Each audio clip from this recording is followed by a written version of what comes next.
கர்த்தருக்கு ஸ்தோத்திரம். கர்த்தராகிய இயேசு கிறிஸ்துவின் இன்ப நாமத்தில் இனிய வாழ்த்துக்கள். இன்றைய தியானத்திற்காக ஜெபித்த பொழுது தேவன் தந்த வசனம் 2 கொரிந்தியருக்கு எழுதின நிருபம் 1ஆம் அதிகாரம் 20ஆம் வசனம். எங்களால் தேவனுக்கு மகிமை உண்டாகும்படி தேவனுடைய வாக்குத்தத்தங்கள் எல்லாம் இயேசு கிறிஸ்துவுக்குள் ஆம் என்றும் அவருக்குள் ஆமேன் என்றும் இருக்கிறதே. நம்முடைய கர்த்தராகிய இயேசு கிறிஸ்து அவருடைய பிள்ளைகளுக்கு வாக்குத்தத்தங்களை கொடுக்கிறவர் மட்டுமல்ல, அதை நிறைவேற்றுகிறவருமாய் இருக்கிறார். அதைத்தான் இந்த வசனம் சொல்லுகிறது. எங்களால் தேவனுக்கு மகிமை உண்டாகும்படி தேவனுடைய வாக்குத்தத்தங்கள் எல்லாம் இயேசு கிறிஸ்துவுக்குள், அதாவது தேவனுடைய வாக்குத்தத்தங்கள் எல்லாம் இயேசு கிறிஸ்துவுக்குள் தான் ஆம் என்றும் ஆமேன் என்றும் இருக்கிறது.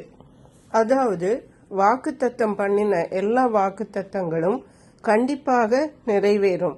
அது இயேசு கிறிஸ்துவின் நாமத்தினாலே நிறைவேறும்.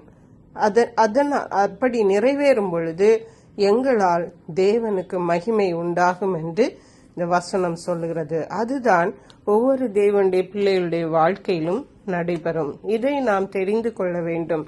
வாக்குத்தத்தம் பண்ண தேவன் ஒருவேளை உங்களுக்கு, நான் உங்களை ஆசீர்வதிப்பேன், அல்லது பயப்படாதீங்கள், நான் உன்னுடனே இருக்கிறேன், நான் திரும்ப வந்து உங்களை சேர்த்து கொள்ளுவேன் என்று நாம் எல்லாருக்கும் அவர் வாக்கு பண்ணி போயிருக்கிறார். அவர் கர்த்தராகிய இயேசு கிறிஸ்து நமக்கு பண்ணின எல்லா வாக்குத்தத்தங்களும் நிச்சயமாகவே நிறைவேறும். ஏனென்றால் இயேசு கிறிஸ்துவுக்குள் அவைகள் ஆமென்றும் ஆமேன் என்றும் காணப்படுகிறது.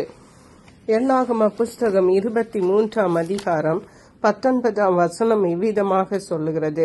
பொய் சொல்ல தேவன் ஒரு மனிதன் அல்ல, மனமாற அவர் ஒரு மனுபுத்திரனும் அல்ல. அவர் சொல்லியும் செய்யாதிருப்பாரா? அவர் வசனித்தும் நிறைவேற்றாதிருப்பாரா? தேவனுடைய வாயிலிருந்து புறப்பட்ட ஒவ்வொரு வாக்குத்தத்தங்களும் நிச்சயமாகவே அவருடைய பிள்ளைகளுடைய வாழ்க்கையில நிறைவேறும். அது தேவன் ஒரு நாளும் பொய் சொல்லுகிற தேவன் அல்ல. அவர் சொல்லிவிட்டு மனம் மாறுகிற தேவனும் அல்ல. ஆகவே அவர் சொல்லியும் செய்யாதிருப்பாரா? ஹல்லேலூயா. அவர் வசனித்தும் நிறைவேற்றாதிருப்பாரா? இவ்விதமான ஆழமான விசுவாசம் தேவன் பேரில் நமக்கு தேவைப்படுகிறது. எபிரேயருக்கு எழுதின நிருபம் 10ஆம் அதிகாரம் 23ஆம் வசனம் சொல்லுகிறது. அல்லாமலும் நம்முடைய நம்பிக்கையை அறிக்கையிடுகிறது அசைவில்லாமல் உறுதியாய் இருக்க கடவோம். வாக்குத்தத்தம் பண்ணினவர் உண்மையுள்ளவராயிருக்கிறாரே.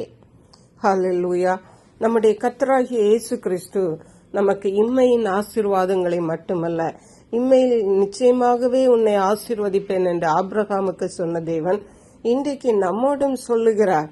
நான் உங்களை பாதுகாப்பேன் என்று சொன்னார். நான் உங்களுடனே கூட இருப்பேன் என்று சொன்னார். நான் உங்களை கைவிடுவதில்லை என்று சொன்னார். இப்படி சொன்ன தேவன், என்னுடைய ராஜ்யத்திலே உங்களுக்கு ஒரு வீட்டை கட்டுவேன், நான் திரும்ப வந்து உங்களை சேர்த்து கொள்ளுவேன் என்றும் சொன்னார். ஆகவே இம்மைக்குரிய ஆசீர்வாதங்களையும் மறுமைக்குரிய ஆசீர்வாதங்களையும் கர்த்தராகிய இயேசு கிறிஸ்து அவருடைய பிள்ளைகளாகிய நமக்கு வாக்குத்தத்தம் பண்ணியிருக்கிறார். நிச்சயமாகவே அவைகளை நமக்கு தருவார். கர்த்தர் தாமே இந்த வார்த்தைகளை ஆசீர்வதிப்பாராக. ஜெபிப்போம். எங்களை கிருபை நேசித்து பாதுகாத்து வழி நடத்துகிற எங்கள் அன்பின் தகப்பனே, ஆசீர்வதிக்கப்பட்ட இந்த நல்ல நாளுக்காக நன்றி.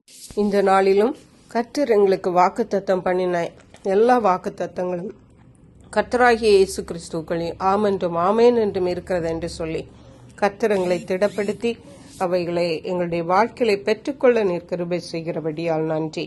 நன்றி பரிசுத்த ஆவியானவரே. துதி கன மகிமை உமக்கே செலுத்துகிறோம். இயேசு கிறிஸ்துவின் இன்ப நாமத்தில் ஜெபிக்கிறோம் எங்கள் அன்புள்ள பரமபிதாவே, ஆமென். இயேசு கிறிஸ்துவின் சுவிசேஷம் ஒவ்வொருவரையும் சென்றடையும்படியாக இந்த செய்தியை உங்கள் நண்பர்களுக்கு அனுப்பி வைக்குமாறு தாழ்மையுடன் கேட்டுக்கொள்ளுகிறேன்.